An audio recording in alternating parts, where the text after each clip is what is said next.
saying, we are very distinguished to have, we are very pleased to have three very distinguished panelists, all from Bangalore.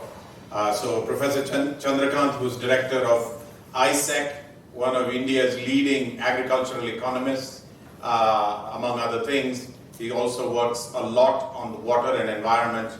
And if anybody wanted to know that water was a problem, all we needed to look was at the headlines over the last couple of weeks. Too much water in one place, too little water in many others. So I think it's very relevant that we discuss both agriculture and water and resources broadly as one of the main sort of long-term topics. And so we're very pleased to have Professor Chandrakanth, who was with the UAS in GKVK and then is now director of ISEC. We're also very fortunate to have Professor Gita Sen, again, a very distinguished Bangalorean and an alumnus, I think, or at least a professor alumnus from IMB, who now works for the Public Health Foundation of India, leading one of the centers here. She has worked on many topics. She's a scholar on feminism and on gender economics, but I think of late has also added health economics to her repertoire of scholarship. So we're very pleased to have Professor Gita Sen.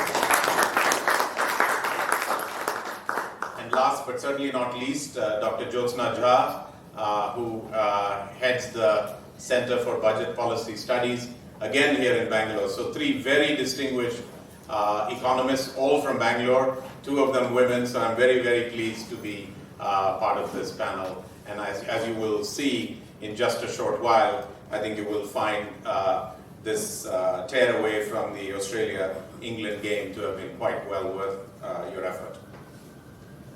What I thought I'd do is just take my first 10-15 minutes, one, both to set context, and two, to speak a little bit about the areas of the budget that I have some familiarity with, and that is infrastructure investments and capital markets.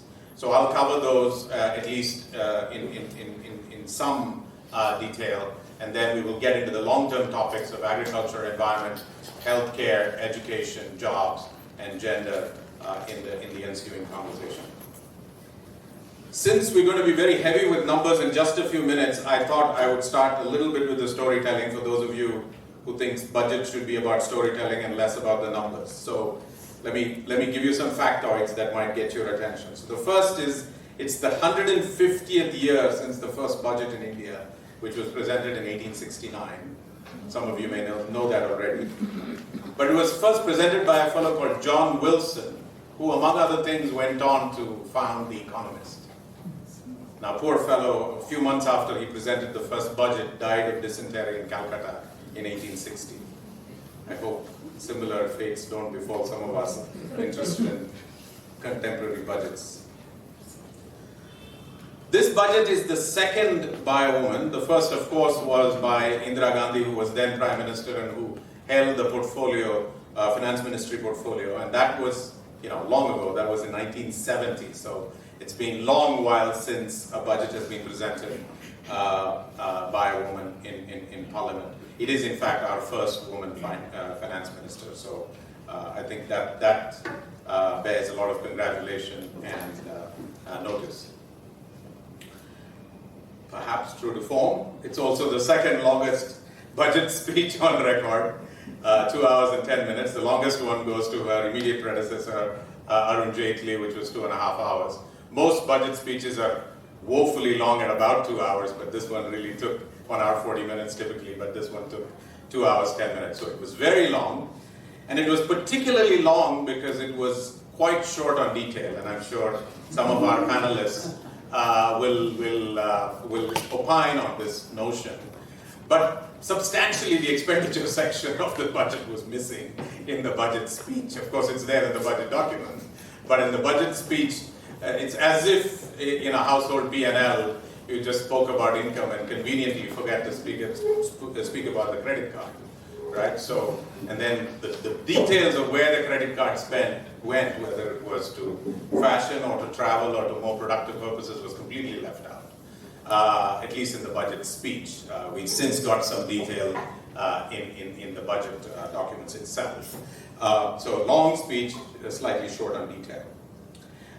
There were a lot of expectations for the budget because it's the first for Modi 2.0 and the first after a parliamentary majority of this type. As many of you know by now, the parliamentary majority of this strength has come after 30 years, and some might argue that even the one 30 years ago was not quite comparable because of the assassination of Indira Gandhi and so on. So it's been a while since we have had a majority government, and it's literally the first time that a majority government has presented a budget, so there were a lot of expectations that one might use that majority for making some bold statements.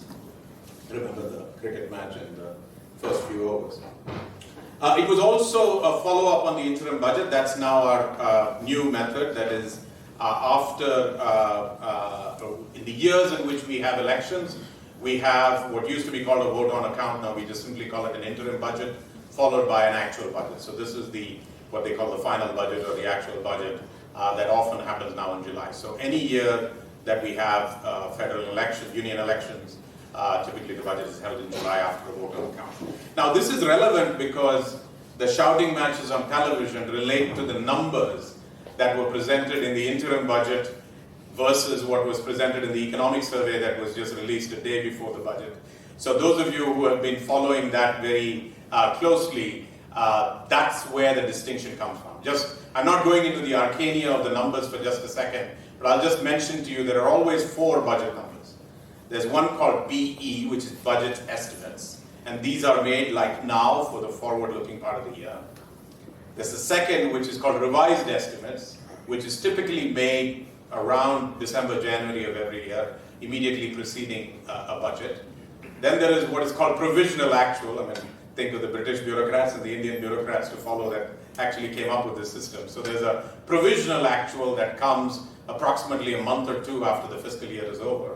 And then the actual, it's just called actual, not twice, is about 3 or 4 months after the budget, after the fiscal year is actually over. So you have 4 numbers, and typically those numbers, one is different from the other. And much of this confusion about numbers arises from the fact that the economic survey used the provisional actual numbers, whereas the budget and the interim budget. So the budget did not change from the interim budget much at all, despite 3 or 4 months having passed.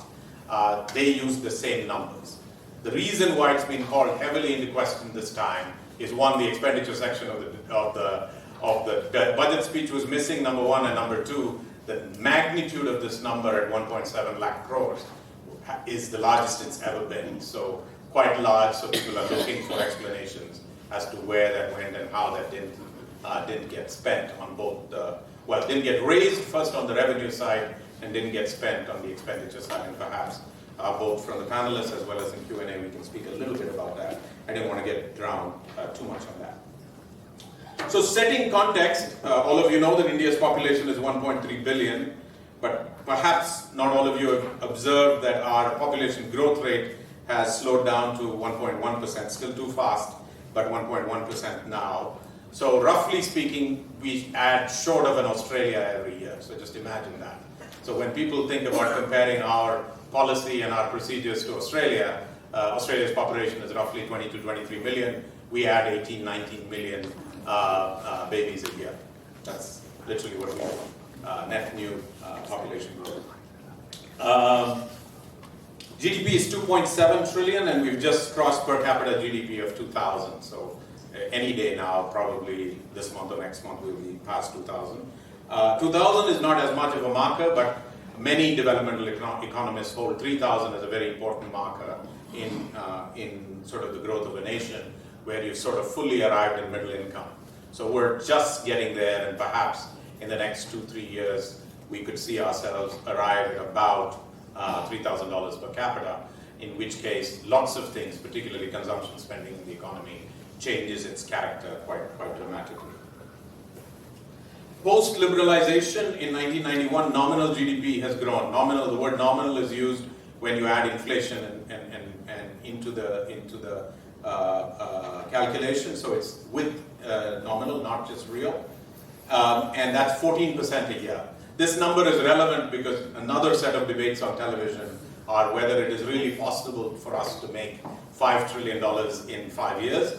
The quick answer is we'll be short of it, but the longer answer is we'll get there soon enough, perhaps a year or 18 months after 2024. Yeah. So 14% a year post-liberalization nominal GDP growth perhaps has slowed down to maybe 11 or 12 now, both from the fact that inflation has slowed and real GDP growth is probably a little lower than trend. Trade has grown handsomely in the period since liberalization in 1991, has grown 11% per annum. Forex has grown 17% per annum, so we're actually done very well on trade and Forex reserves. So much so that foreign exchange reserves in June of this year are now at 427 billion, which is the largest India has ever had. So it's literally a high watermark for India in Forex reserves. And both savings and investment rates, which often predict how an economy will grow in the future, are in the low 30s. Of course, we had a peak of savings in the 2007-8 period when India was really sort of about the best it's been in the last 15 years. But after then, 30-ish% for both savings and investments are a reasonably good number for any developing economy to have.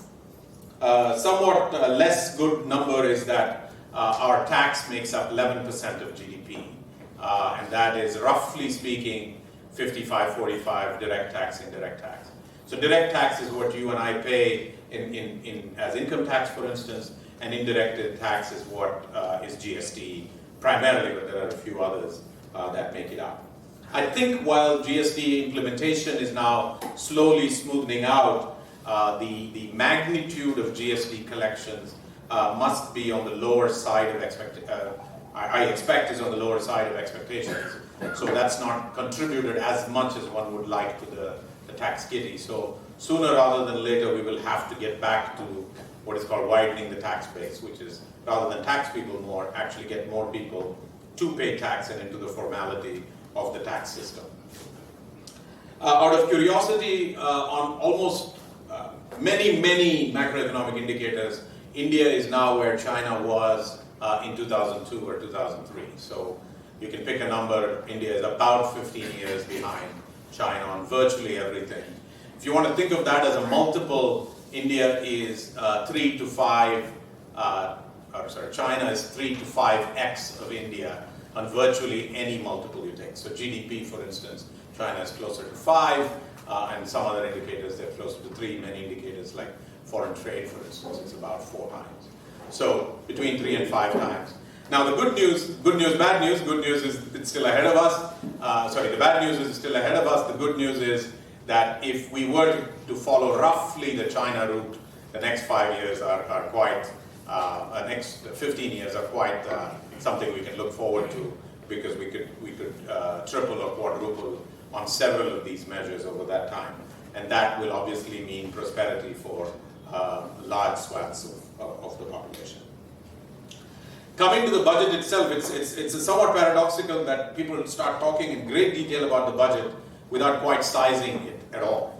So I would almost venture to take a vote, but it's 6 p.m. so I won't, and ask what is the size of the Indian budget, and I'm not entirely sure that many people will pass that test, because we don't often talk about its size. So just to give you a ballpark figure, the number is 27 lakh crores. For those of you who prefer the decimal system, that's 27 trillion rupees.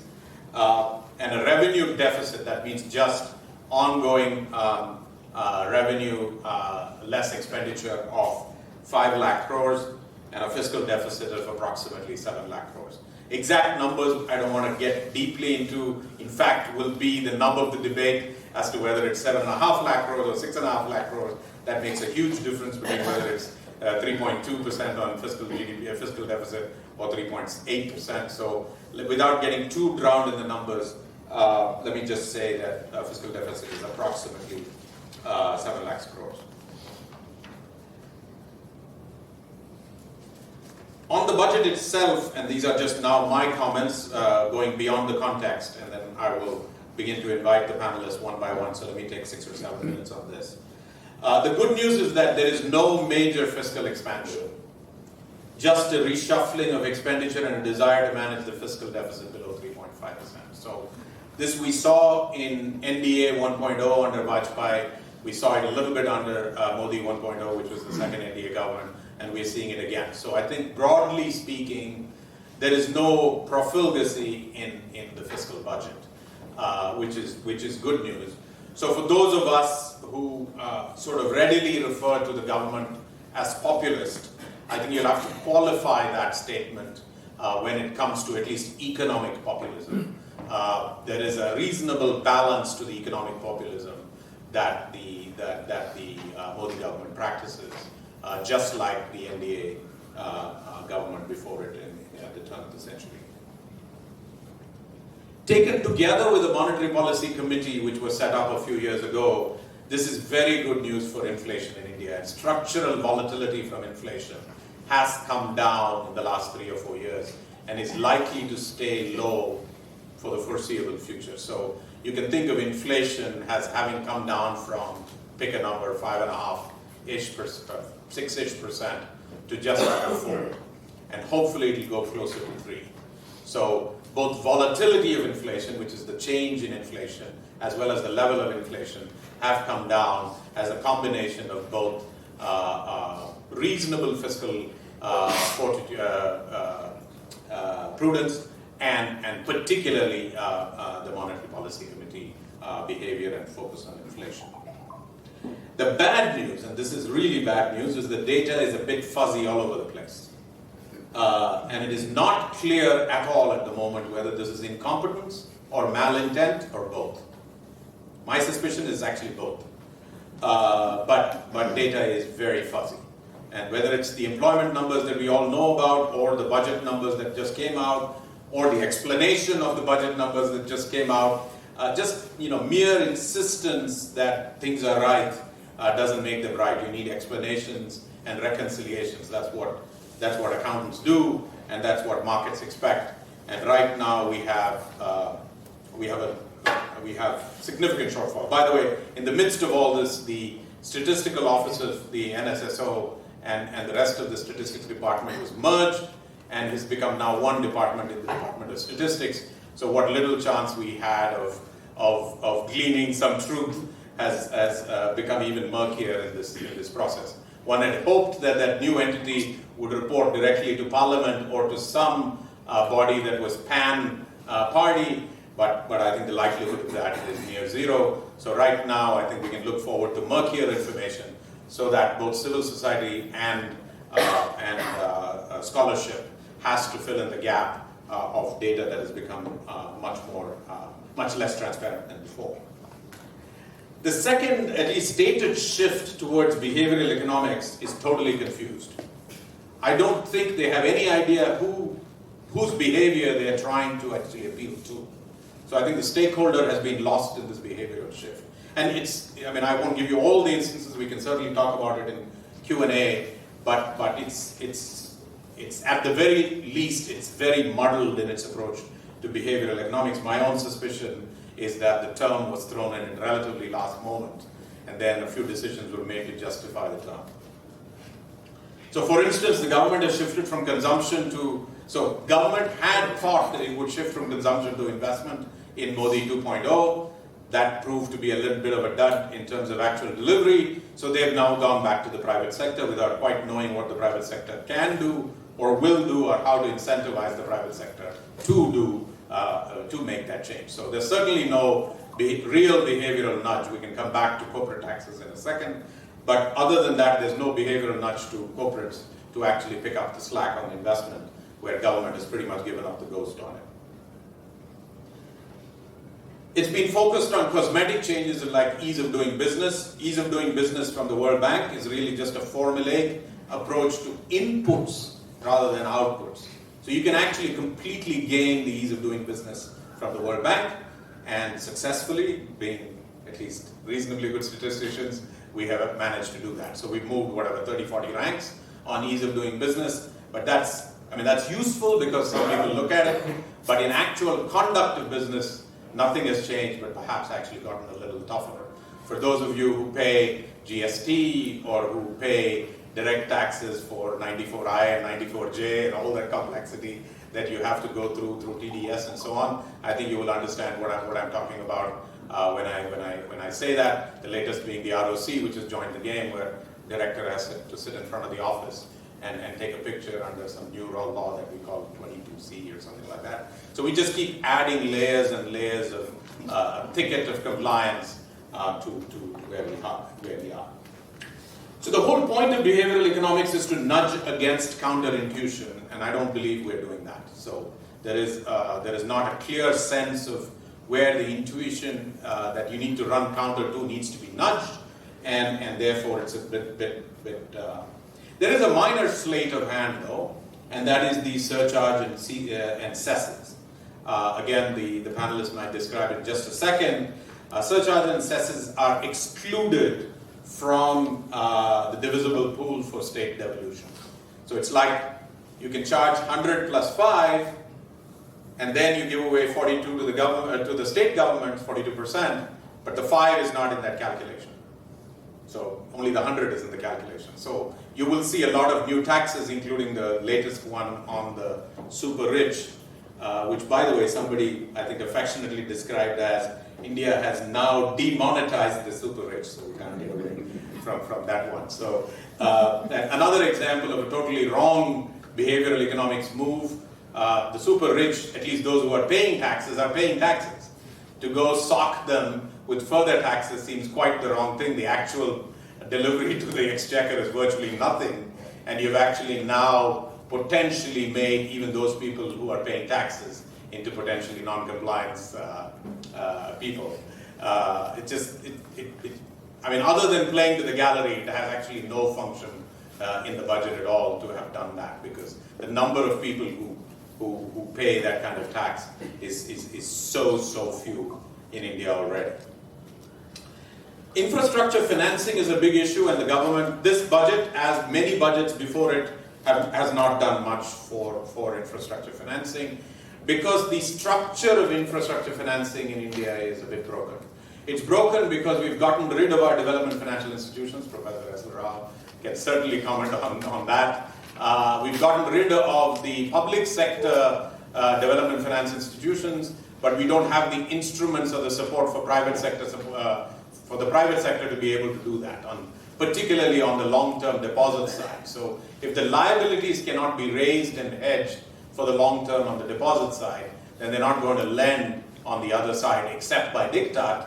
And then when you do it by diktat, you get stuck with what we have now coming out of the NCLT. So we have a bit of a morass right now where there is no structural solution being proposed. We are thinking of a few. We keep adding, sprinkling a few every budget. This one has as well. So for instance, this one speaks about corporate bonds, as has every budget for the last, I think, 4 or 5.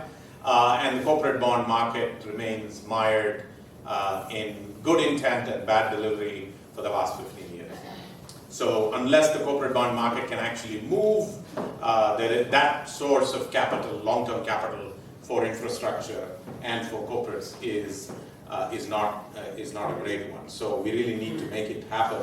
Again, there are some proposals. Specific projects do get funded bilaterally by ADB and Japan, or like we have in the metro here in Bangalore. But as a systemic market-based solution, we don't have anything yet, and worse still, we don't have a plan on how we're going to get there.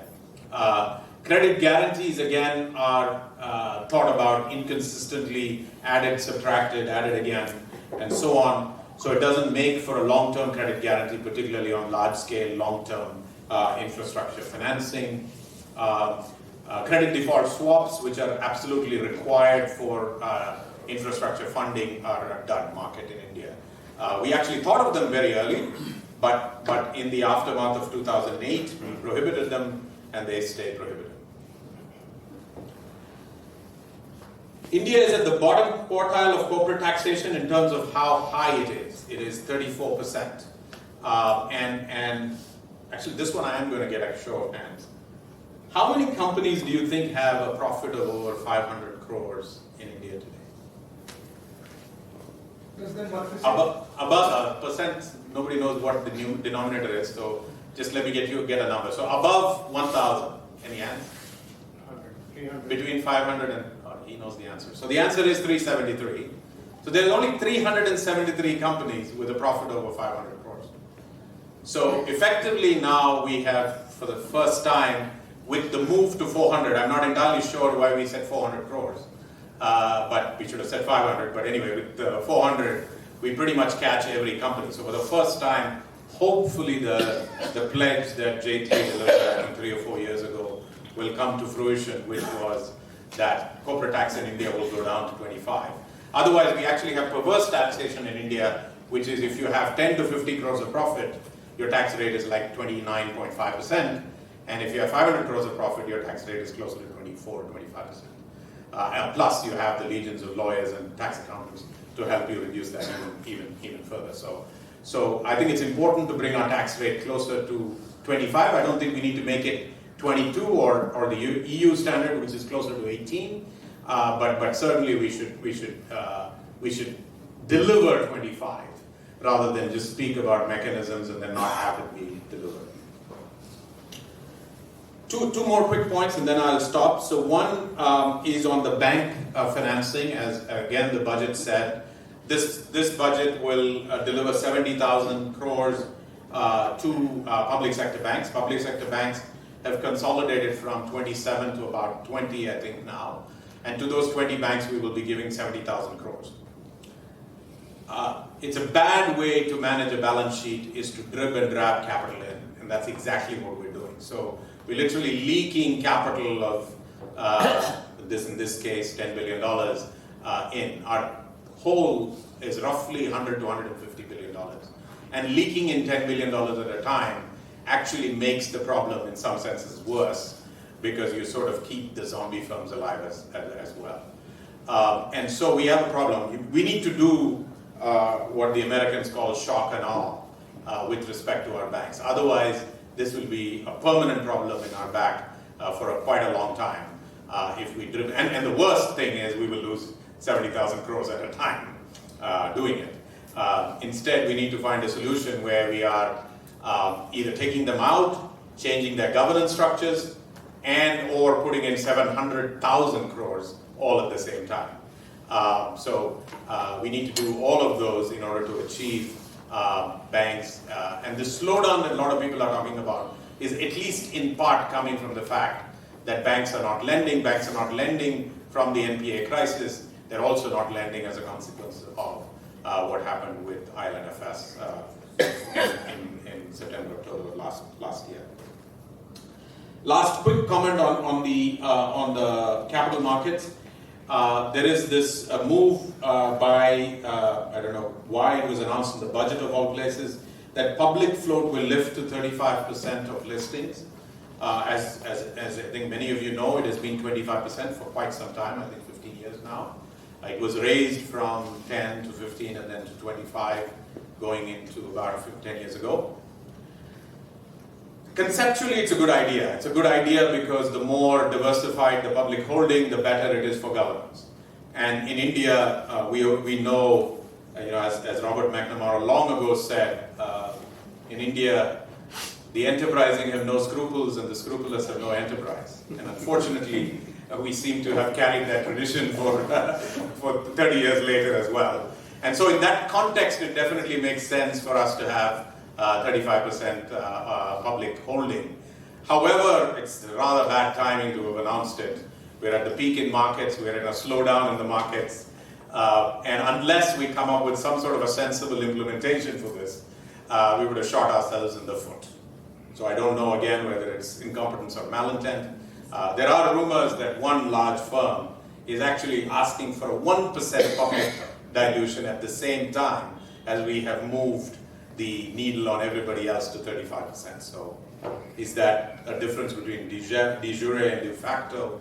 We will find out when SEBI opines in a little while. I do expect that there will be some modification for size because I can't imagine that promoters who own 75% plus will will just give up their holdings that easily in smaller companies. It may not even be wise to do it in a rush. I think it's good in the longer term, but from here to there is definitely a requirement in this. And again, the biggest defaulter is the government. 50% of PSUs are not even compliant at 25%, leave alone at 35%. So the rules apply to everybody except the government. So that can only go so far, particularly in a economy where the private sector is expected to shoulder a greater and greater part of the economic burden. So I'll stop by saying the summary is the good news is fiscal prudence, the bad news is bad data and not enough thinking on a whole host of issues, particularly on infrastructure. Many of the other policies are too small to really spend too much time about in a detailed discussion about the budget. So with that, let me invite Professor Chandrakanth to take the stage and speak about agriculture and the environment. I won't repeat several of the questions that we've already discussed he might speak about. We'll just hear it directly from him. So thank you.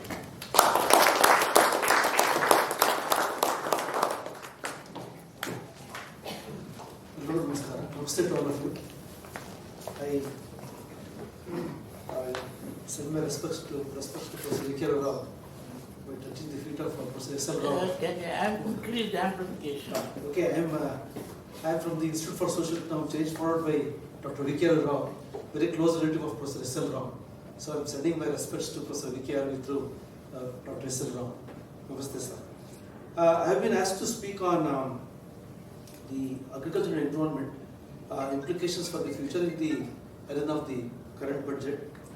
I must say that this year's budget gives the highest allocation to agriculture, being about 1,30,000 crores. But this 1,30,000 crores is almost equal to the contribution of agricultural output in Karnataka. So if you take that way, it's a very small allocation, but it is the highest allocation that has been made this year by the finance minister. The reason for this highest allocation is because of that Pradhan Mantri Kisan Samman Nidhi, where they are paying about 6,000 rupees per farmer per year, which benefits about 14 crore farmers.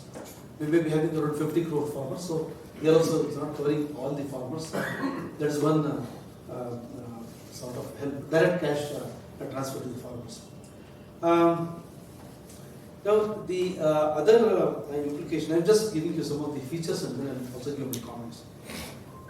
The second feature is they say about the Subhash Palekar's zero budget farm.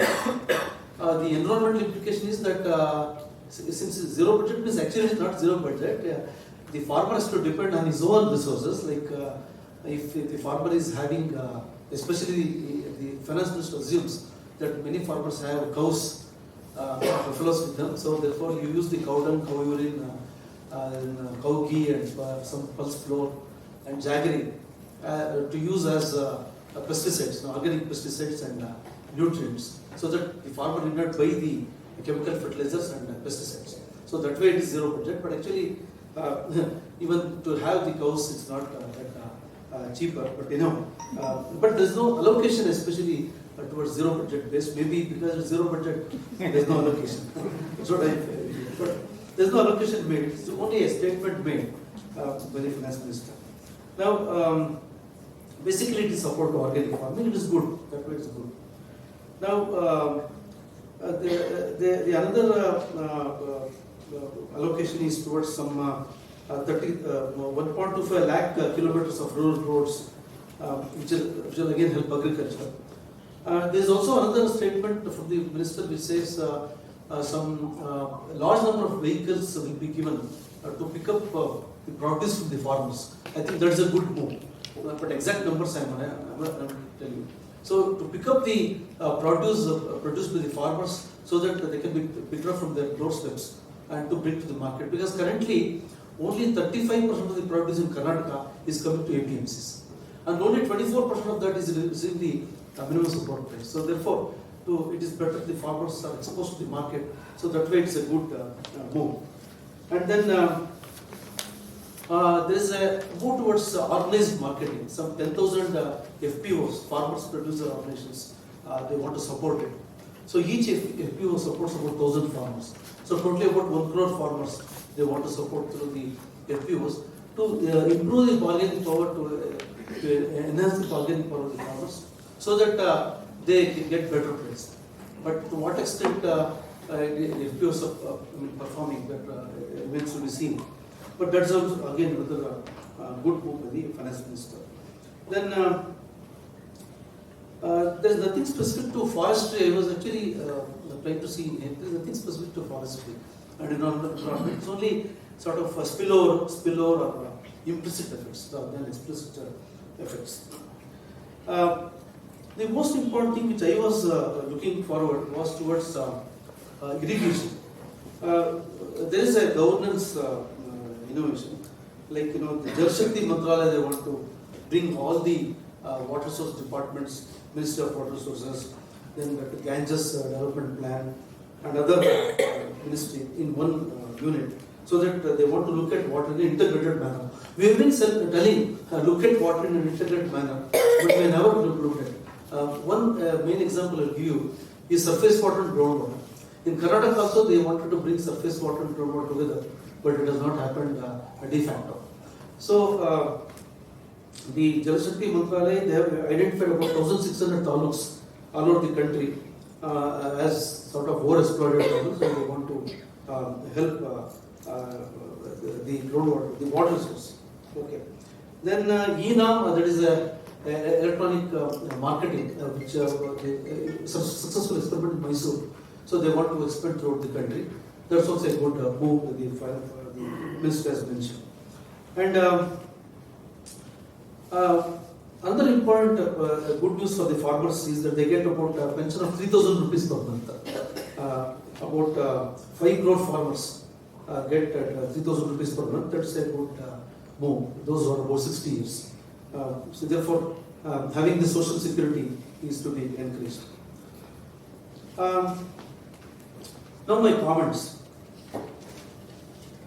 I feel that given the climate change challenge which India has to face, and also the market challenge the farmers have to face, because we always say the farmer in India is between the monsoon and the market. Now the climate change mainly impacts in terms of water scarcity and increased temperature. With this, I don't see any sort of budget addressing the climate change or what are the allocations for climate change. Another sort of alarming situation for all of us is, 70% of the irrigation is actually met by groundwater resources in the country. But we have not paid adequate attention to conservation, wise use, sustainable use, equitable use, whatever we want to call, of groundwater. Even you say even domestic groundwater. Domestic also more than 90% comes from groundwater. Bangalore is growing exponentially. Apartments are being built. We are taking away sand from the nearby villages. Sand mining is resulting in virtual depletion of groundwater, because sand is like a sponge which results in discharge of groundwater vertically as well as laterally. But we are taking away for the sake of construction. And none of even many city people in the Bangalore, they think that we are independent. We are not interdependent. Okay, so I can give you an example of one village by name Tharati in Kortigari Taluka, which was cultivating a crop called Bajai. In Kannada, it's called Bajai, in Hindi, Bacha or Bach. It's called Aquarius calamus. This was cultivated where 11 months water was required. So because sand has been removed from this village, the entire village has no water. They are cultivating flower crops, because flower crops require less water compared to other crops. So in the budget, I feel water should have received adequate attention. What type of attention? First attention is awareness. Awareness is not there. Awareness is not there for farmers. Awareness is not there for consumers, policymakers, drillers of the borewells. Awareness is not there. At least awareness of how precious is our groundwater, how much we can drill, Can we go on drilling the wells indiscriminately? Is there any limit to that? Some awareness should be there.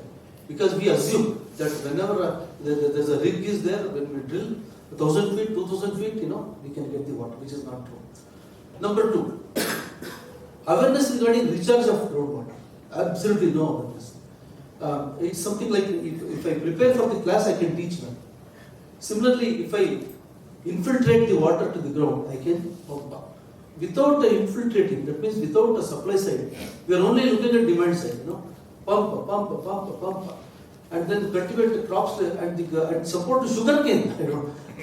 Sugar cane, paddy, using groundwater. It's really, sometimes I feel it's criminal. Because sugar cane, what are we doing?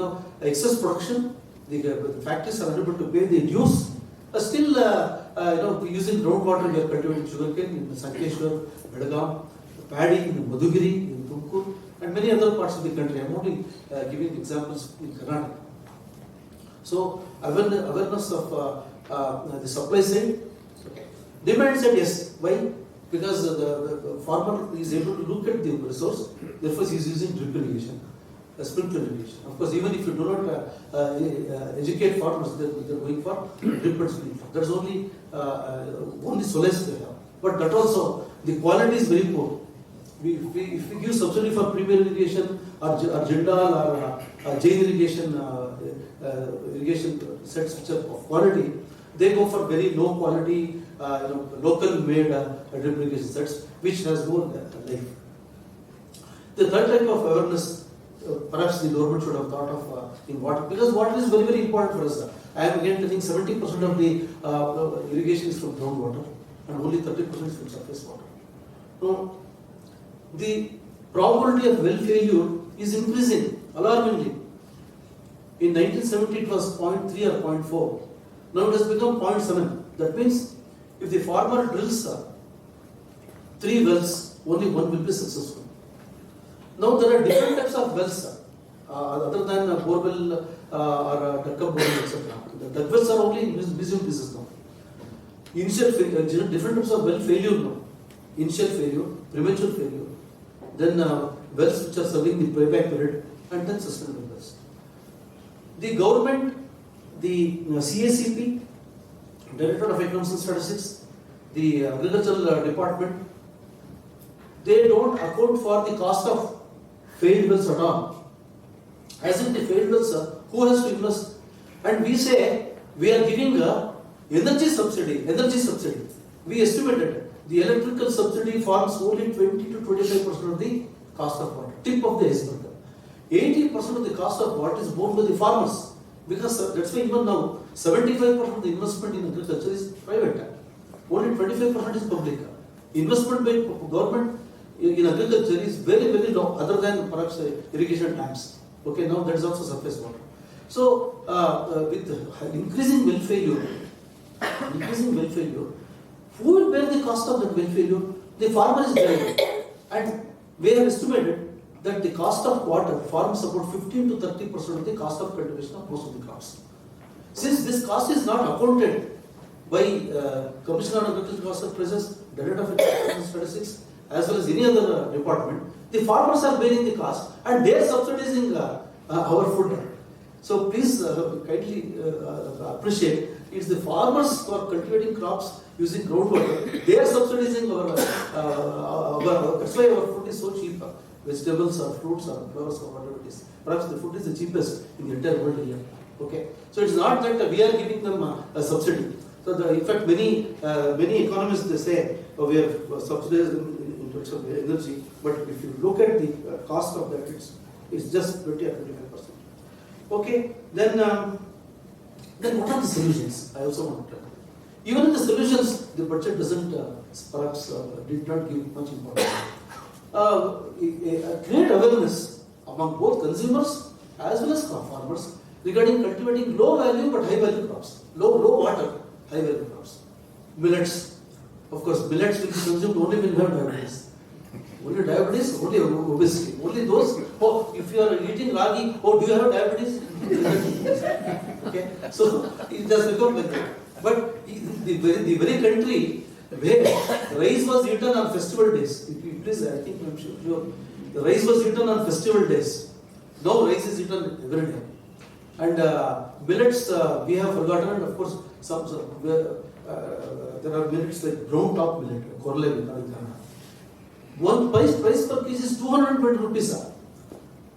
Create awareness, sir, and market is there. This is one field where government did not intervene in marketing. There is a demand. Sales law applies here. Supply creates its own demand, no problem. People are purchasing. Only thing is we should create awareness, make available the seeds, and farmers should be able to cultivate millets so that the area expands and price will come down to such an extent. Then, other than that, that is one thing. Millets. Then, for the city dwellers, the government should tell them, please allow some portion of their land exposed to the atmosphere. Don't make everything concrete. You have a well, at least allow for recharge. Namaste.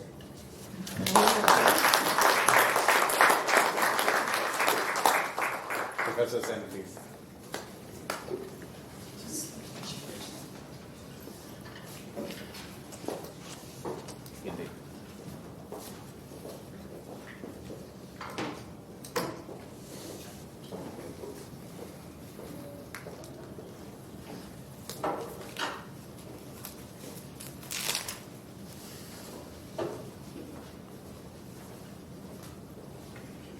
So, good evening, everyone. It's sort of bad hour of the day for dismal talk about budgets and budget numbers. But I take it that because you're here, you've sort of walked into being dismal at this time. Because I think we're trying to keep time for discussion. I'm going to try and make sure that I don't eat into Jyotsna's time too much. So let me start off with a couple of things. I think Narayan stole my thunder with the discussion about data, because I actually want to start. I'm supposed to be talking, by the way, about health and also jobs all in 15 minutes. So I'm going to mostly speak about health and then throw out a few asides about employment and jobs. Let me start off, as I said, with a couple of caveats. The first is really about the data. We know very well in this country, and perhaps we sort of became all too complacent about the quality of our data, about the regularity with which it would come out, about the fact that there were millions of people literally in the country who know all the arcane details of the NSS employment, unemployment survey and every other kind of data. So I think that complacency has been shaken up undoubtedly in the last few years. Let me say, I think that complacency means that we've not still fully recognized the extent to which data is actually the sine qua non of democracy itself. Because without accurate data, we're just on quicksand. We don't know what we're talking about. And I'll tell you in a minute why I don't know what to say about the health numbers in the budget. We've had concerns in recent times about three kinds of data. We thought it was two, and now we've got a third one added to it. There's been a roaring debate, or should we say battle, about GDP numbers, going back to the time when the CSO switched its methodology from the old method to using more financial records of firms in order to make estimates for GDP. And as my good friend Professor Nagaraj at the IGIDR, the Indira Gandhi Institute of Development Research, pointed out very quickly, look, a very large proportion of the so-called corporations in the data series that are being used are just bogus. They're in name. So if you then blow up your numbers on the basis of that number of firms in existence, you obviously are blowing up the extent of the GDP. I don't think, we have resolved that problem. I don't understand, as someone who lived, and was at CDS in Trivandrum at the time when we would have K.N. Raj, Ashok Mitra, C. Rangarajan, I.G. Patel, and everybody sitting together and arguing about evidence. We desperately need to get back to that. Data is not about ideology. Data is data, and we need to be able to get back to the stage where it doesn't become immediately an ideological battle about where we are. Otherwise, we're really on quicksand.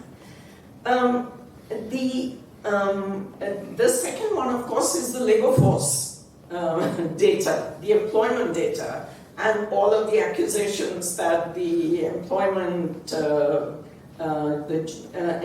data is the latest evidence on that was in fact submerged, shall we say, back about 6-7 months back, is again a second problematic issue. And while one might say, all right, well, maybe that had to do with the upcoming elections and so on, nobody wanted bad information coming out at that time, not forgivable, but okay, understandable. But why have we got budget data which is such a mess? It's not there, it's a mess. And as Narayan said, the real problem is if you go dig into the statistical appendix of the economic survey and look for those provisional actuals, the so-called provisional actuals that Narayan spoke about, the discrepancies are mind-boggling. Revenue receipts between the revised estimates and the provisional actuals, which are actually pretty close to the actuals, and the actuals are not that different from the provisional actuals usually. 166,000 crores discrepancy. That makes no sense at all. The budget has used not the provisional actuals, but the revised estimates. And of course, lots of tutu-meme flying around about why they've chosen to do that, why they used, because the interim budget had to use those, there were no provisional actuals. Well, when the provisional actuals are available, why didn't you use those? Why were you sticking with those other numbers? The problem is, of course, that you then have, and you said people are wondering where has the shortfall? Because expenditure is also lowered by 132,000 crores. Where is the shortfall? And the shortfall is, of course, tax revenue. And I think you and I and everybody else, the Aam Janata on the street, knows exactly where it is coming from. It's coming from GST shortfalls. It's simply not been, GST has not performed. The tricky question is, what then does it mean for, what has it meant for subsidies? Expenditure is down because 69,000 crores of the reduction in expenditure has come from so-called major subsidies. Now, with this now what does all this mean? What this means is that we don't know what quicksand we are standing on in terms of the budget numbers that have been given to us based on a completely wrong set of revised estimates. So I don't know, on the basis of this, I don't know, for instance, PMJAY, which is the health insurance funding, which is the big infusion of money that the that the government has tried to put into health. I don't know how much of that was, finally, how much was last year's expenditure, actual expenditure. What does it mean this year that there is an allocation which says that it will go up by this amount? Relative to what? It's really very difficult to make any intelligent comments about the numbers in the budget because of this kind of fuzziness. I think is a polite way of putting it. It's complete chaos. We don't know what those numbers are. And if we go back to the interim budget, those numbers we can be sure are wrong. They're not correct. And if that is the case, then on what basis do we know what the revenue deficit is going to be, what the fiscal deficit is going to be, how much is the allocation for health going up or down or what? We actually don't know. So having said that, unfortunately, I think this business with the data in the budget has become not the minor side tale of the Mahabharata, but it's actually become the whole Mahabharata itself. And if where did the cuts happen? Expenditure has been cut. So where did the cuts happen? And everybody kept saying so. There's no money, NREGA money is not there, it's not flowing, it's not showing up. The people working on the ground were saying it's not showing up. Health, because health is this thing which suddenly got a supposedly big infusion, we don't know what has happened there. So we actually have a problem in terms of knowing where the cuts happened. Certainly NREGA did get cut. Certainly as far as health is concerned, the National Health Mission got cut, and the National Health Mission has been getting cut for a number of years now, in fact. So we have a problem in terms of being able to assess what this budget is and what claims will be made in terms of performance on the basis of numbers which are totally not reliable.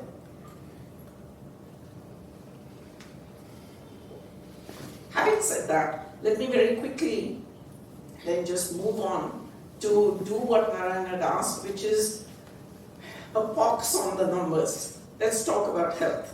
And what is it that the country is doing and where it is going in the context of health policy, and are we on the right track?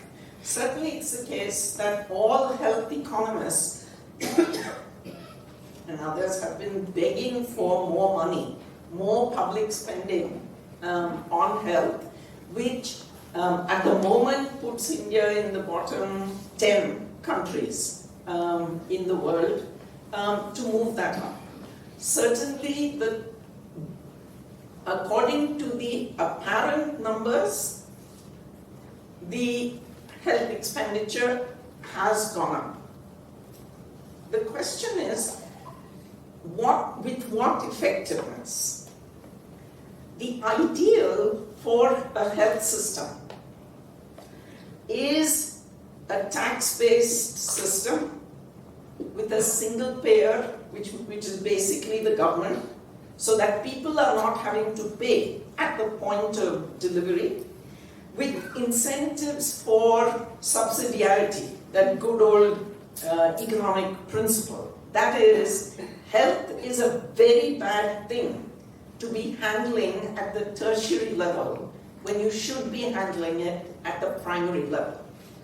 It's bad for the patient, because by the time you're in tertiary care, you're really much worse off than if your problem had been dealt with, either through prevention or at the primary level. It's bad in terms of expenditure, because tertiary expenditures, secondary tertiary expenditures are going to be much higher than the primary. So the question of subsidiarity in health is a fundamental issue of ensuring better effectiveness in terms of health outcomes, ensuring efficiency in terms of outputs for cost, ensuring equity as well. Because in our system, health subsidiarity means the health sub-centers. Now, one of the things that the government did do before this budget already in its previous thing is to say that they're going to put much more money into the health and wellness centers. Great idea, absolutely required. But when we look at the actual numbers, whatever those actual numbers may be, it's not telling us anything clearly of that kind. The problem is the model that is being pushed, in which the bulk of attention is at present, is the private insurance-based model, which is very good for the private corporate world in health and terrible for budgets, terrible for expenditure, and terrible for people. All of us know, and all of us are reaching the age when we really need to worry about what will happen. Suppose I have a serious health problem. So the problem of a health insurance-based model, government pays, but the money goes into the private. Now, they brought somebody into the PMJ for health insurance who spent many years at ADB, has a lot of experience, and then has come to India to lead this. And he's very gung-ho about making this work. But already the stories have started coming in. Listen, they're cheating like mad, especially in the northern states, where, as we know, governance is a bit of a problem. If I might put it like that, nothing against the northern states otherwise. But that all of the things that we saw as problematic with the RSBY's much smaller insurance scheme and with the private sector insurance schemes that were the top-up of RSBY in a number of states. There was a reason why state governments did not go for those schemes in the north. Most of those schemes prior to the PMJ were in the south and the west, where we have moderately better governance, moderately better possibility of ensuring that the poor patient who comes in doesn't simply have the entire amount that is supposed to be due to him swiped off, and he's given a thing which says, you know, that you had this, that, and the other, all kinds of unnecessary procedures, cheating on a mega scale. And already the stories are coming in that there is no governance system that has been put in place in health that everybody knows, whatever your persuasion, if you work in health, you know that is what is needed. You need checks and balances through either professional bodies or other regulation. In health, you need to know how it is financed, who provides the services, how commodities are procured, the prices of drugs and diagnostics, how to ensure quality, what's the nature of the data, how do you ensure governance and accountability, and what services will be given to whom, and what is the relationship between public and private. And I'm just going to say one thing and then one sentence about jobs, which is that an old and very dear colleague, Dr. T.N. Krishnan, who some of you may know, Dr. Rao knows, who was director at the Center for Development Studies in Toronto, once and passed away all too unfortunately early, was in the middle of doing what was probably one of the most brilliant pieces of work. He said, look, and he was doing it at the time of the heyday of, we need to get out of the public sector's inefficiencies, we need to bring in the private sector. He said, listen, you cannot treat health like it is airlines.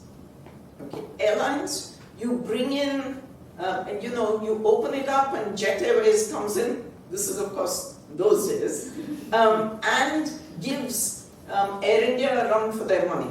It improves Air India performance, it improves everything, consumers are happier, everything is better. You can't treat health like that. For health, you need exactly the opposite. You need the public sector present and providing services in order to compete with the private sector. Force the private sector to compete with the public and not just open up to the private sector. Because if you just open up to the private sector in health, they're going to take you for a ride.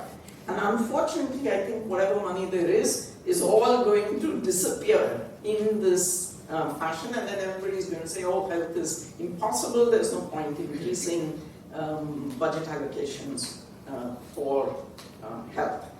Finally, let me just say one quick thing about jobs and employment. What is very striking about this budget, with all of the bhasha about all kinds of things, there's almost nothing about jobs. And I remember I was sitting and watching NDTV as right after the budget, and the government spokesperson sort of looked here, looked there, etc., and said, they'll come from investment. Because nobody said, but where is investment in your budget either? We don't see that. So if it's going to come from investment, it's not coming at all. But we don't have a plan for jobs. It's going to be critical in two ways. We're already dissipating the so-called demographic dividend fully. We've got all kinds of youngsters hanging around trying desperately to survive on anything and everything. And this year, with drought, NREGA is crucial, and we don't have a really adequate increase in the NREGA budget, even on the surface of what that is. And NREGA definitely took a hit. Last year it has not been popular. So climate change, can we not do, and this is to follow, Bangladesh, the solar home systems that Bangladesh is putting in place are actually the proportion of their energy requirement that is being met through solar power in Bangladesh is phenomenal. In countries that have so much sun, that's what we should be doing, and that will create jobs for you, that will create energy in the places where energy should be, and it will be renewable energy, and it will help with all kinds of things. So I think that a failure of imagination on a whole lot of things, including on employment, is, I think, a serious problem. Thank you.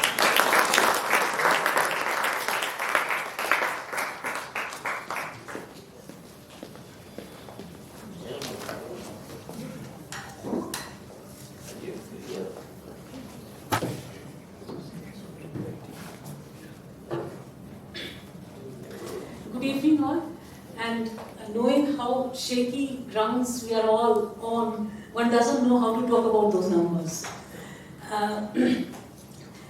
Yet, given the history of numbers, actually if you analyze the past, you can say a lot. We are short of time, and I'm supposed to speak on education and on gender. We'll try to cover certain main features. Also importantly, to start with education, two things are important. That we just had also a new so-called draft new education policy, which was also waiting actually. It was submitted to the government in last December. It was waiting to be released for public viewing, and it has come there. And then soon after that, the budget came, and budget is also a policy instrument, and it's important to examine this budget in the light of what's being proposed there, especially in the context of financing of education.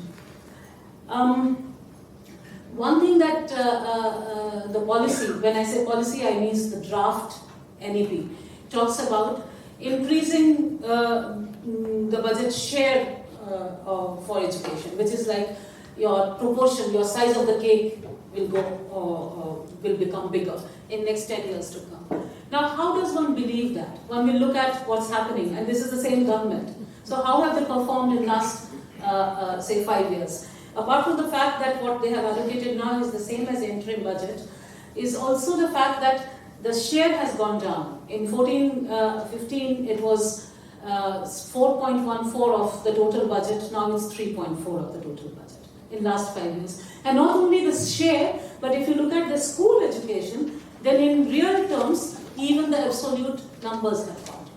Now that's something, and despite the fact that you have the rhetoric of new programs coming, Samagr Shiksha Abhiyan was brought last year. Basically, it was merger of schemes, perhaps a welcome step, but again, if you went to states, they were saying there's no money. It's apart from the fact that there's no merger, there's no new scheme in conceptualization, it's just separate schemes working, there's no money. So, in real terms, it has gone down, that's something, so one doesn't understand how it will go up. Now, the draft new education policy talks of it will go up also because it urges states that state governments will be spending at least 20%. State governments are already spending 20%. So I don't know how they arrived at that. If you actually look at, and then states are not at the same stage. So northern and eastern states, which have much smaller economies, they are actually spending much more than 20% of their total budget. And yet it amounts to much smaller per student expenditure in real terms because the size of the cake is very small. So for example, forcing, say, Karnataka to spend more than 20% doesn't make sense. At a much smaller percent, say for example 14%, it has a much higher per capita, per child, per student expenditure. So this, I don't know where the magic figure came, and actually if you combine 16-17 states we have combined, it actually exceeds 20%. So we are already there. So again, one doesn't know where it came from in the new education policy. The second thing that also actually tells you about the process. When you develop such draft documents without following any norms for the so-called, you all the time talk of cooperative federalism, but there's no representation of any state. This is what happens. You have no idea, so you are talking of a target which is already reached. Also, this public spending, what Gita spoke of public spending in health also stands true for education, worldwide. Even when private, even in countries where private has a presence, even in Europe or the entire West or wherever, even in Scandinavian countries where they have a presence, they succeed only if your markers come from public. That's extremely important. And we did an exercise actually of Indian states, not all but major states, and we realized that there is actually almost one-to-one correlation of public spending and empowerment index. Education and empowerment. Why I'm talking of empowerment? Because it's not only, we are not only talking of participation in education or completion rates. We are also talking of sex ratios. We are also talking of child marriage. So public spending in education and health actually also leads to those changes, and that's important to take note of.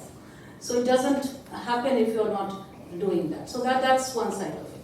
Then comes, what does draft new education policy says that there will anyway be much more available for education because the size is going bigger.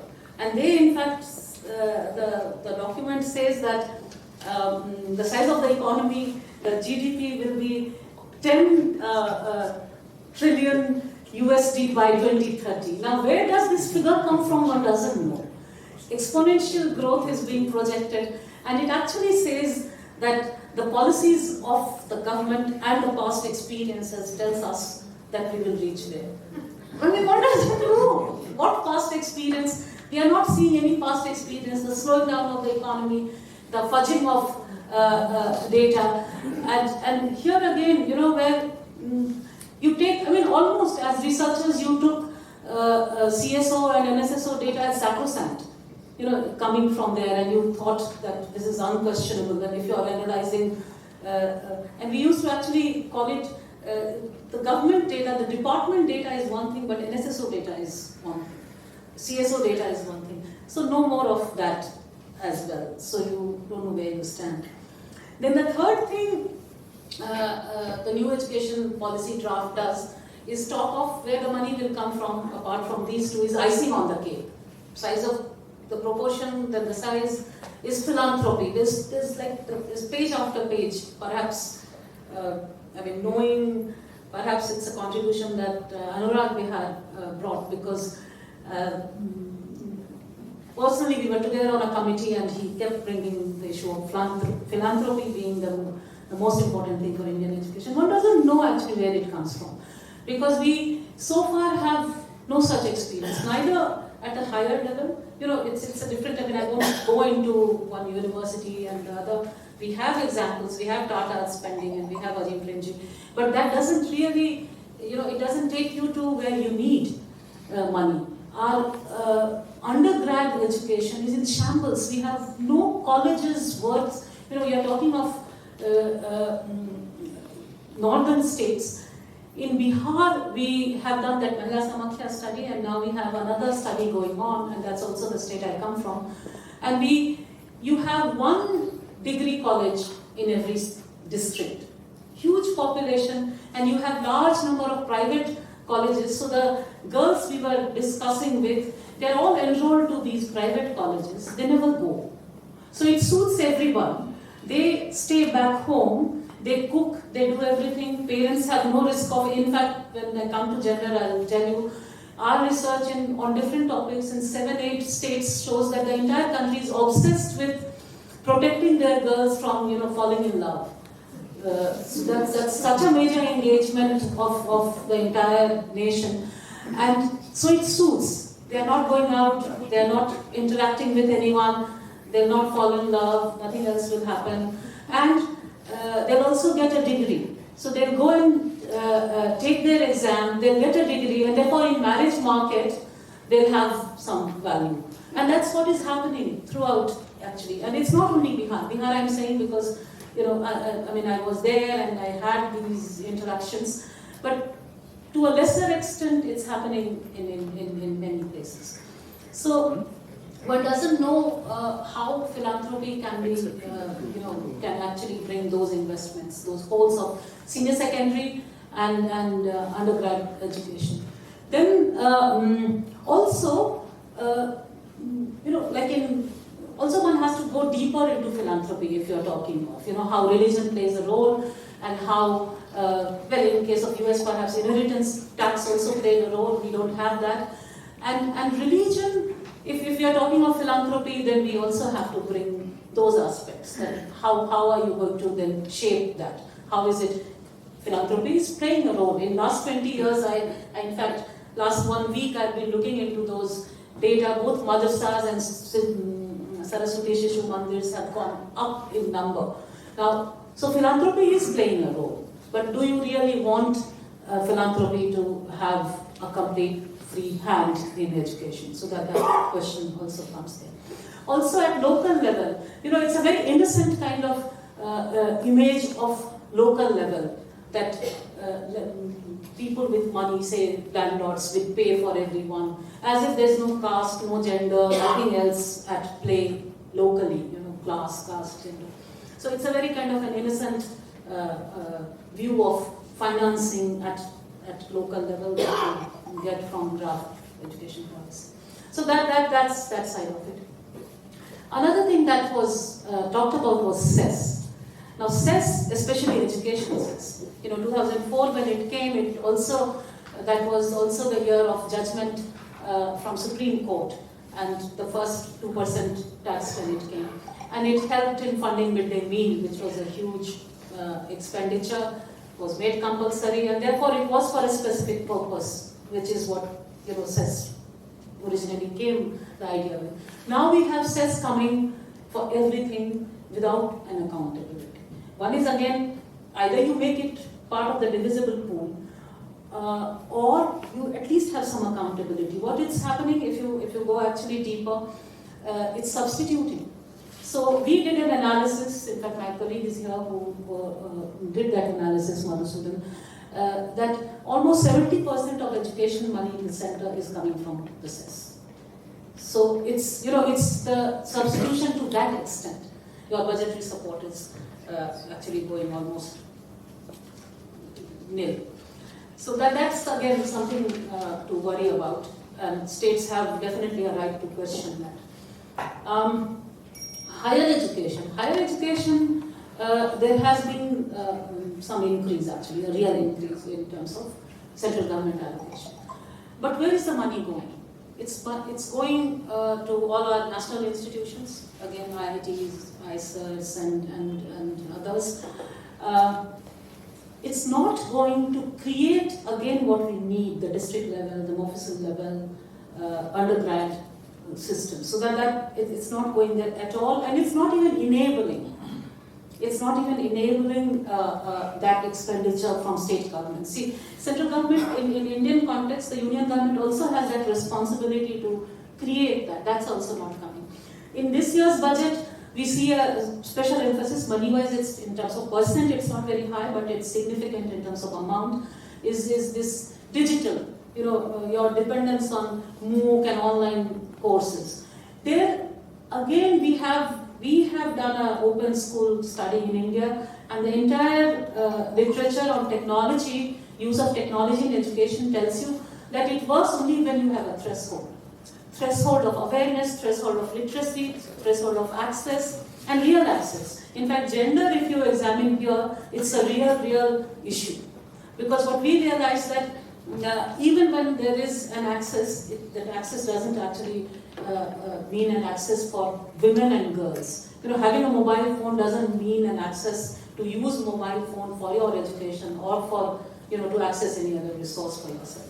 So that dependence comes with even in online admissions, we realize that that's such a huge barrier in right to education, for example. Wherever they have made online, that actually works as a barrier for poor people. So, and I think as a country, we are highly obsessed with inclusion error. So as long as technology allows you to deal with that to an extent, we don't care if it enhances your exclusion error by a margin of, it could be doubling your exclusion error. All your girls are getting left out, but it doesn't bother you because you have solved 10 wrong inclusion at some place somewhere. So that's the huge issue. So this dependence on that. Also, I feel that there has been too much. If you look at discourse on higher education, at least the English language discourse on higher education, has been too much focused around this global ranking. They may have some relevance, perhaps, but I think it's important if we are really talking about higher education in India, and new education policy also talks about India-centered. One doesn't know what that means. It's important to contextualize that discourse and then go beyond that. Similarly, the issue of quality actually, even in school, reducing it to learning outcomes is also an issue. No, in fact, the West uses learning outcomes very, very differently. None of their learning outcomes discourse is distanced from the entire issue of governance, of equality, of socioeconomic background. They always contextualize it. We don't. We look at it and without any other thing, learning outcome in isolation. And that also, there are huge issues. I won't go there. That deserves a separate discussion. Okay, so briefly, 2 minutes on gender. 2-3 issues. One, I don't think we are serious about gender equality anymore. Perhaps post-independence, when everything was different, perhaps we were, I don't know. But I don't think we are. And why I'm telling you this is that look at the kind of schemes we have. For example, Beti Bachao, Beti Padhao. How are we spending that money? We spent either we are not spending or we are spending on media. That's what the report said. Now, are we changing the whole, or everything that happens, like this whole risk of their daughters falling in love, comes from deep patriarchal systems. They don't change. We in fact did an analysis of district level data by economic quintile and child marriage, and we realized that we just took 4 high prevalence districts of the country, and we realized that correlations are very different in different places. So in Jamnagar in Gujarat, the highest quintile has the highest incidence of child marriage. And you are thinking that if I have a Bhagyalakshmi or Dhanalakshmi or Vijayalakshmi, any Lakshmi program, the caste transfer will solve the issue. But it's not about money. Girls are not getting married in just because they are coming from poor families. It's something else. So it's a wrong diagnosis and wrong treatment using public money. So there are huge issues of gender-related policies. Similarly, when it comes to safety, that became again a big issue in India, and rightly so, women's safety. What are we finding? Oh, no, low allocations and even lower spending, the utilization. Why? Because again, there's no conceptualization of safety. Safety means CCTV. All the Nirbhaya fund and all women's safety is CCTV centered. 2 reasons. One is vendor driven, other is control. I won't go into control, it's actually another tool for controlling women's lives, movements, mobility, everything. So we don't really talk of. And I'll end with, I don't know how many of you have actually seen economic survey. Go to page 54 and you will see a box there in the context of tax compliance and paying back the debt. And it says that all religions, and then it says that Hindu scriptures, then there's another paragraph of Quran and another paragraph of Bible, that it's a sin in every religion and therefore, one shouldn't indulge it. So 2 things it does. One, of course, it declares everybody, suppose those farmers who committed suicide, they are all basically they have committed sins by not paying. But also, if you are invoking all these for one, you will invoke it for others. What is stopping you from invoking Quran or Manu for women's role? So how are you actually not going to do that? If you are invoking it once, you will invoke it for everything. So I don't think, I also went to a Bangalore University seminar where most senior person at the helm was talking about gender equality being a Western concept. Women should not be working till their children are adolescents. So I don't think we are actually serious about gender issues, and our policies actually reflect that. This year, actually, budget economic survey actually talks of Dhanalakshmi and Vijayalakshmi, but they don't want their daughters to be Kali, even if we are going to that symbol. No rebel, no radical thought, no rebellious tendencies from daughters. Thank you. Double amount, 2 branches. One is, I hadn't heard of the word subsidiarity before this, but at the very minimum, if we were to fund just those primary interventions, how much do you think that would cost? And by the same token, when we're talking about water, we talked about the minimum awareness that is needed by everyone concerned. How much would that cost as a proportion of what is supposedly budgeted for this year?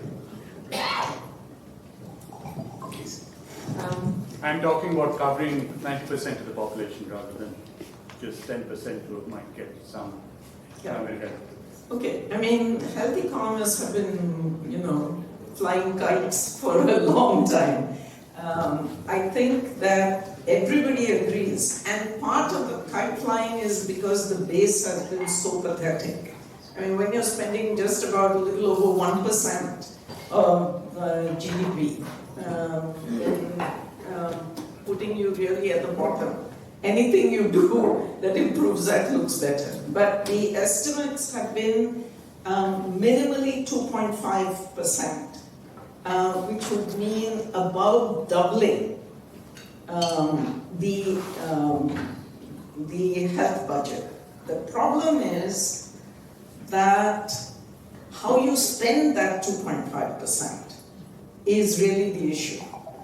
You can spend 4% on a private insurance-driven model very easily, with very poor outcomes and... I was talking about primary health care. Only. Yeah. So primary health care only, I mean, we have done some estimates in the expert group on universal health coverage back in 2010-11, and we had said that it should roughly be in the proportion of 1/3, 2/3, something like that. So, you know, now you take your pick. If you're saying 2.5%, that means, you know, 1/3 of that, 0.5, sorry, not 0.5, 1% into primary, and then the remainder into the secondary and tertiary. But these, you know, everything depends very much on your assumptions. How is it going to be done? Who is going to do it? What will it cost? Thank you. But I will not be able to give some estimates, but I'm just giving you the comparative scenario. In Green Revolution period, the government had gram service and village developers to take the information to the farmers, take the transfer technology. But now, situation is completely changed. We have IoT, we have the mobile phones, and with 98% coverage of these gadgets, I don't think we need to invest so much. But only thing is we need to have separate programs, maybe YouTube, other things. Even farmers' messages, you know, I'm sure it will have its own impact. Yeah, I would just add that on awareness in general, whether it is on sanitation, not only building toilets but actually using them, or water or health, there are many channels that are so underexploited. You may all recall, or some of you may recall that we were just reminiscing the other day that in the good old days at 7 bajke 32 minute we used to have Krishi Darshan, right?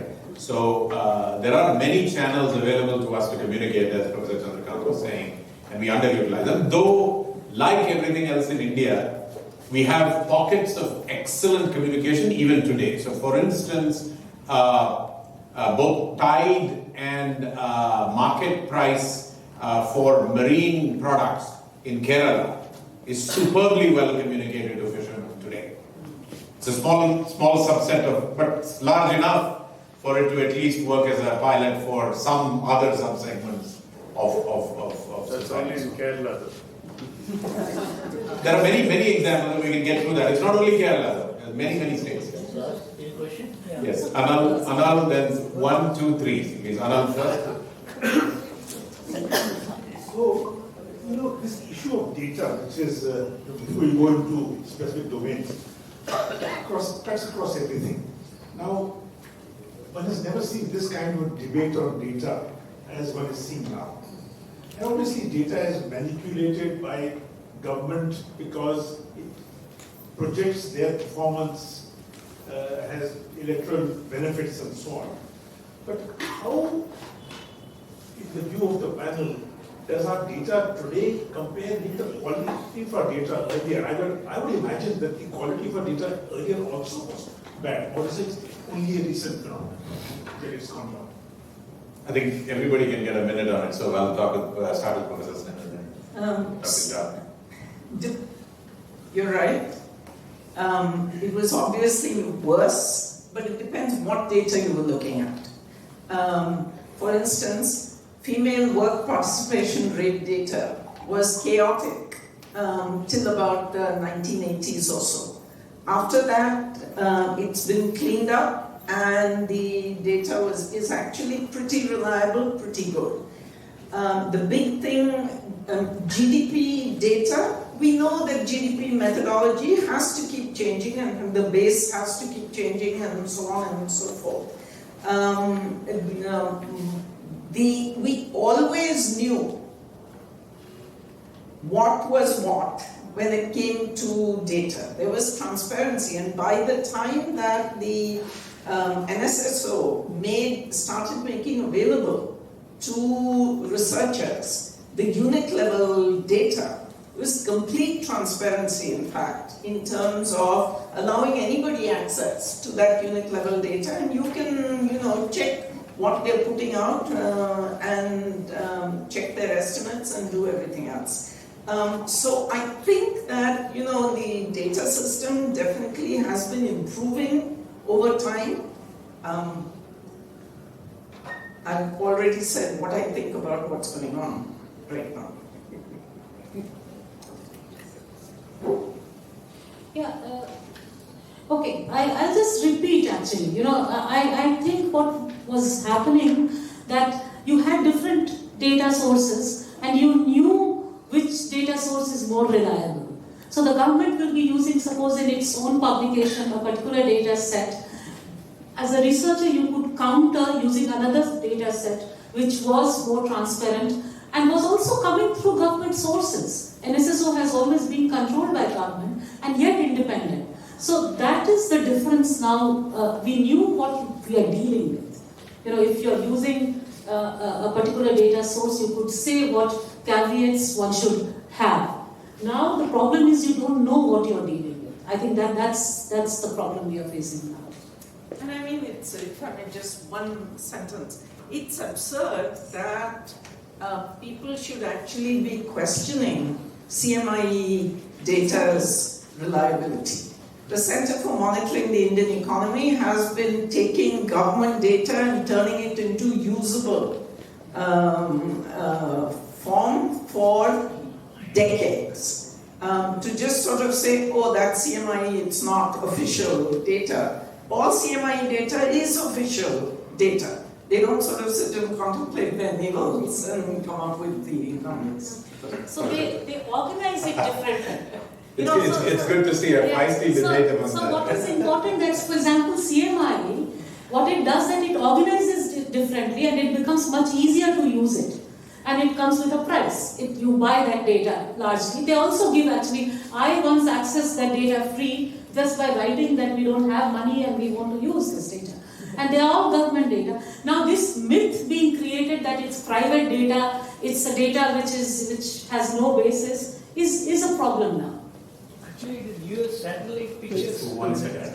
Professor Chandrakanth, I will come to you in 1 second. With respect to data in agriculture, whatever data is there is okay. But we are not collecting some crucial data. I'm not telling quality data. So you see, we have the data on the water table, which shows only some 3 meters, 4 meters. That is not useful for us. What is the depth at which I get the water when I drill the well? No one has the data. How many wells I have failed? When the electricity board gives connection to the farmers, when the farmer's well has failed, he will not report to the board because it's difficult to get another connection because he has to pay huge sums. So there is a lot of rent seeking also. So what I'm saying is data are not collected with respect to some of the another example. Disabled people in the family, we don't give it up because it's a taboo. So therefore, in India, only 2% of the population is disabled. In United States, London, UK, 17% is disabled. How it is possible? We don't give the data. So some data are not collected, we should collect. I'll just add my 2 cents on the history. Data in India famously started with P.C. Mahalanobis. And all the names that were mentioned on the podium, K.N. Raj, T.N. Krishnan, you can take pretty much any one of them, and everybody had a persuasion that you could debate the persuasion. But everybody's view of data was that data should be pure. And so Mahalanobis in particular was a debatable economist, but was certainly a first-class statistician.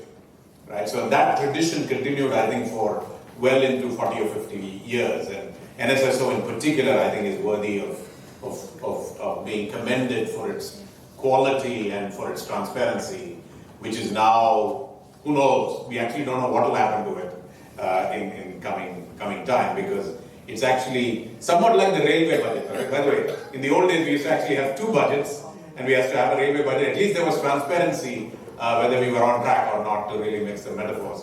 Now the railway budget has been subsumed into the government budget. I'm not even sure how you're adding the numbers, because the basis for the railway budget is completely different from the basis for the government budget. Is different from a corporate budget. So we have now three types of budgets. You cannot add a government agency to a government to the railways and come up with the same numbers, because they don't follow the same accounting system. And yet we have now merged two very large systems in our thing. And again, gobbledygook is probably what we have. I'll just give one example how the farmers are not helped by marketing prices. The market prices, the farmers should to be given.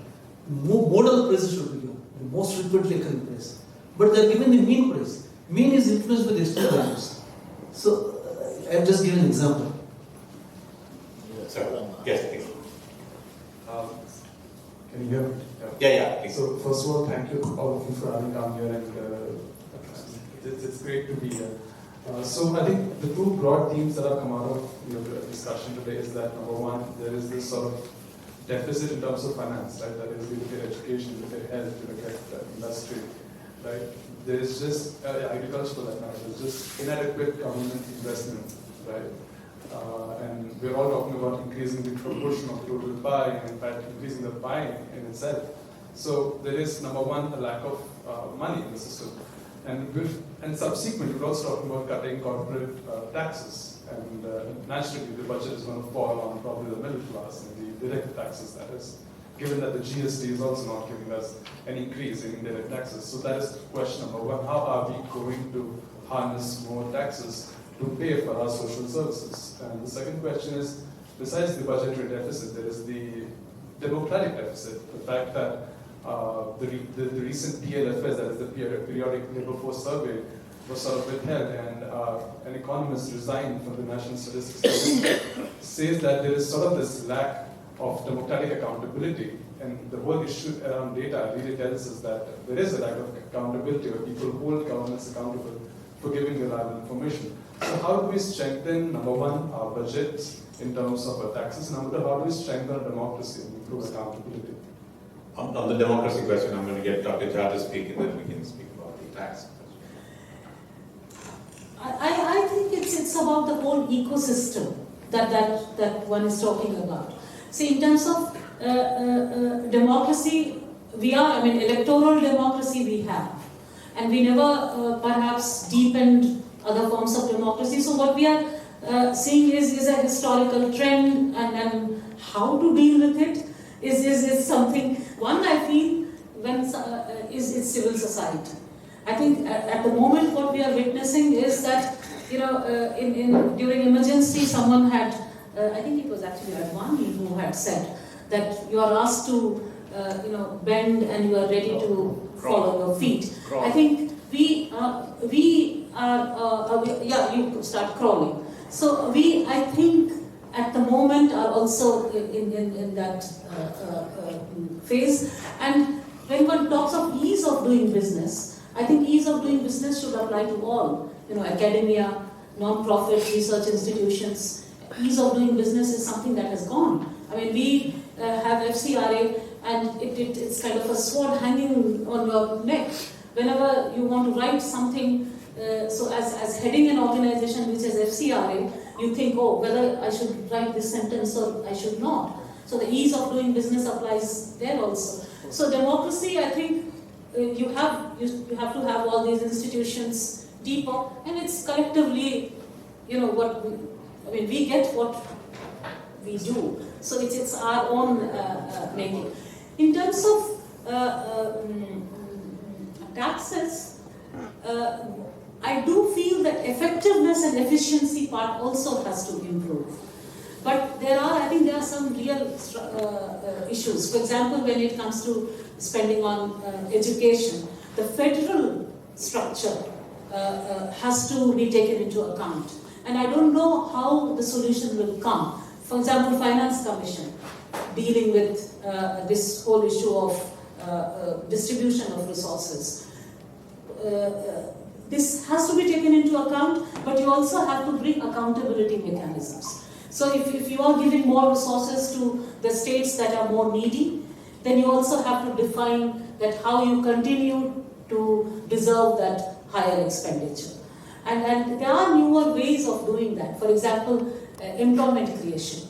Right now, so far, we have not paid any attention to rewarding employment creation. So there are ways of generating resources, but there will always be there are more claimants than resources, and you have to find ways for that. I'll just overindulge the word subsidiarity for just a second, which can apply. You can apply it in this context as well. The Indian Constitution has reverse subsidiarity on residual matters.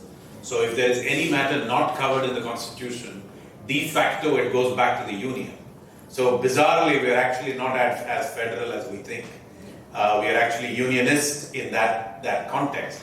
Of course, there is a law, I think it's 242B or something, where you can challenge that under something called repugnance. But that's very rare indeed, right? So typically what happens is that if the item is not covered, or it is dual covered, then historically, at least since Indira Gandhi, the union has had more say than the state. I think the big new revolution, I think all of us are saying it in different words, but the big new revolution has to come from effective and capacity building devolution to the states. And not just to the states, by 73rd and 74th Amendment to the third level of government as well. And that has been poor by and large. In fact, Gram Panchayats actually work better than municipalities in India. And we need to change that as the urban-rural mix changes dramatically. In fact, India will urbanize faster than China. Again, nobody's paying too much attention to this. We will urbanize faster than China. And our weakest public institution of all, including Gram Panchayats, is the municipality.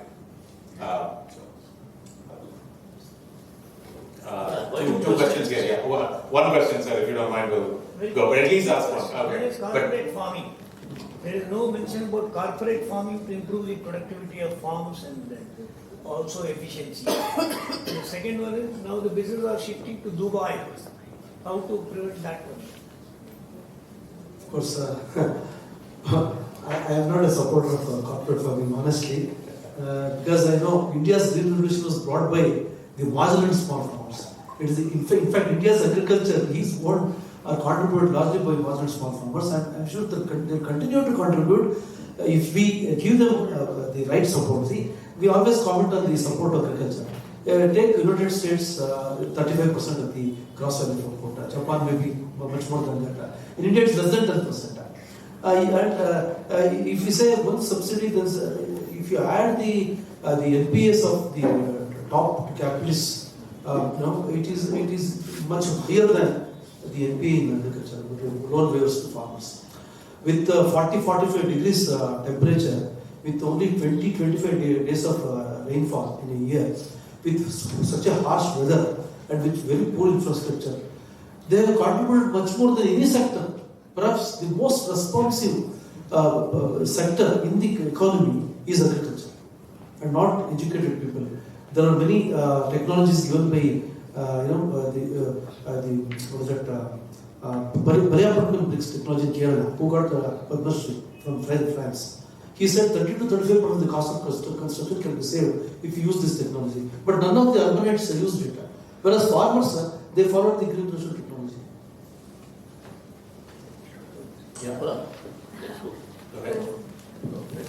This question is regarding a specific comment made by, you said that taxing rich people higher is bad, but because GST is arguably regressive and because we're already at a revenue deficit,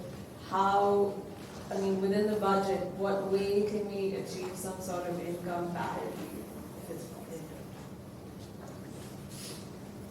Not sure I understood the question fully, but that's my daughter, so she's trying to put me on the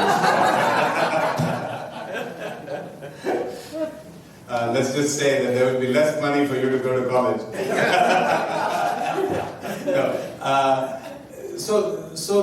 It is counterintuitive, which is why you need behavioral economics. the well-accepted principle in taxation is that if you tax less and widen more, aggregate taxes are actually higher. So we should spend more effort in terms of widening the tax base and easing the procedures for collecting tax, rather than necessarily simply continuing to increase tax. Because the more you increase tax, I mean, you won't remember, but some of us here remember when India had taxes that were 80 and 90%, and France 97. 97. So there was a time in which there was not much reason to be very enterprising, because much of that went away from you. And so I think you cross a certain point of incentive when that number goes beyond 50. I think there's a debate between 35 and 50 as to what is too much. But when you go beyond 50, I think the incentive is lost. So most economies do direct taxation that is about, let's say, 25% at the low end and 35 to 40% at the high end.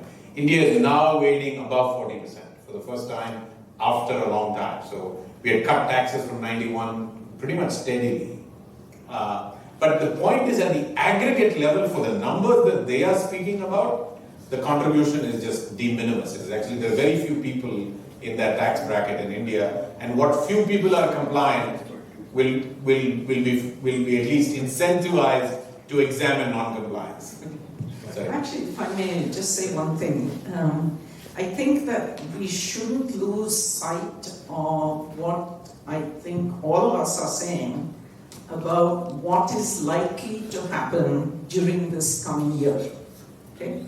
Worst case, let's take worst case scenario and then the best case scenario. Worst case scenario, monsoon fails. It seems to be well on the way to doing that, at least in the southern states. Okay? That means you're going to get significant problems in agriculture, in production. You're also going to get huge distress migration out of rural areas, people moving all over the place trying to find work. Now, the way in which we held that back was NREGA. It actually helped to reduce that kind of distress migration. But there's no money. The problem now is it's not clear where the government is going to produce the money from. And if I may just say one thing, it's fine to, I agree about the, broadening the base rather than, socket to them.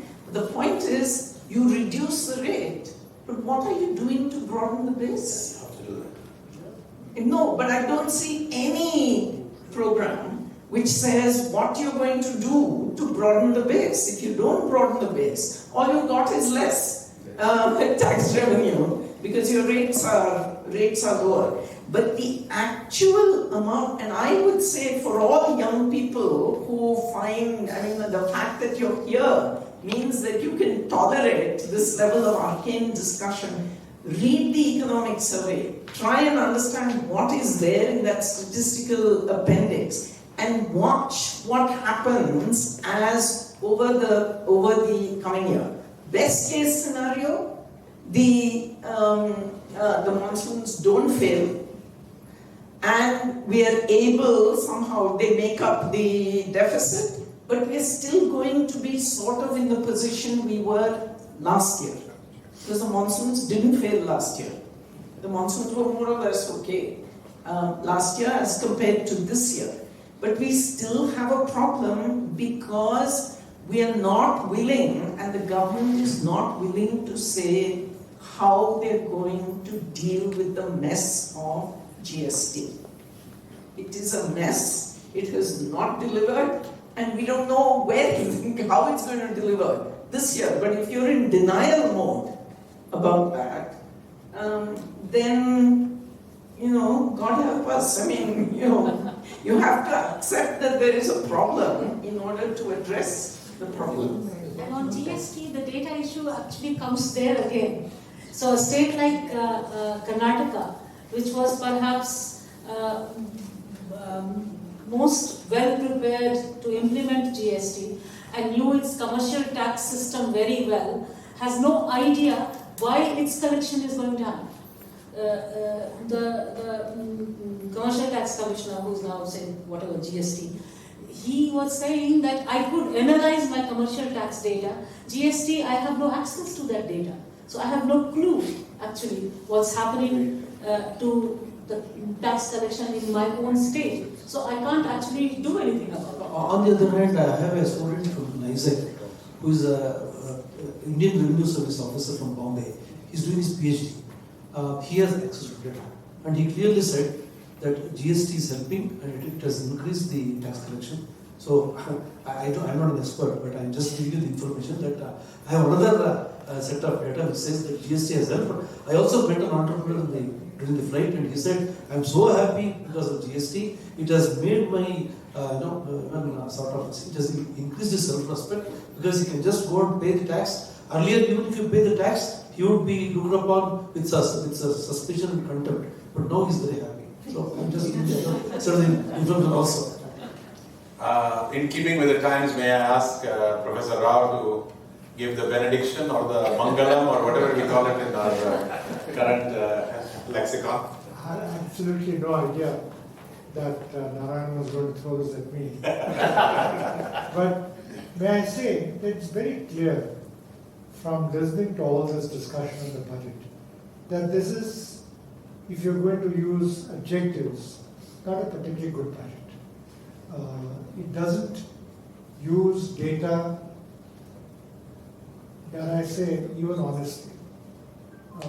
It ignores some very fundamental aspects of the economy, especially when it comes to banking, finance, industry, ownership, management.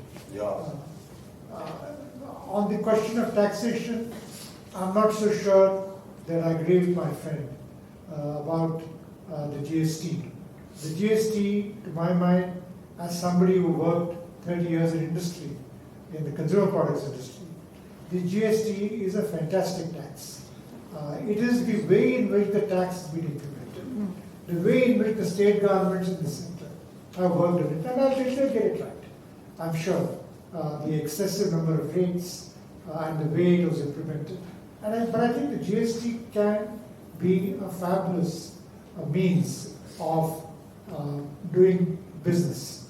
I can go on, but I shan't, because that is not the intention. I must say, it was wonderful to listen to these four speakers here, starting with Narayan.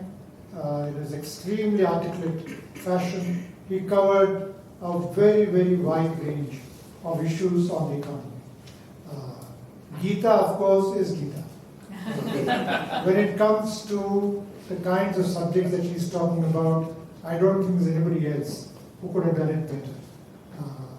Jyotsna Jha, I remember from the time I spent, thanks to Vinod, a little while in her institute. She was fabulous. Really very good presentation, education, gender, and so on. And of course, my dear friend from ISEC, whose work on agriculture has been very distinguished, and he demonstrated that in the way in which he presented. So thank you all very much. I wish we had more time, because this is a subject that does require a lot of time. But whatever time we have used that equally well. Thank you.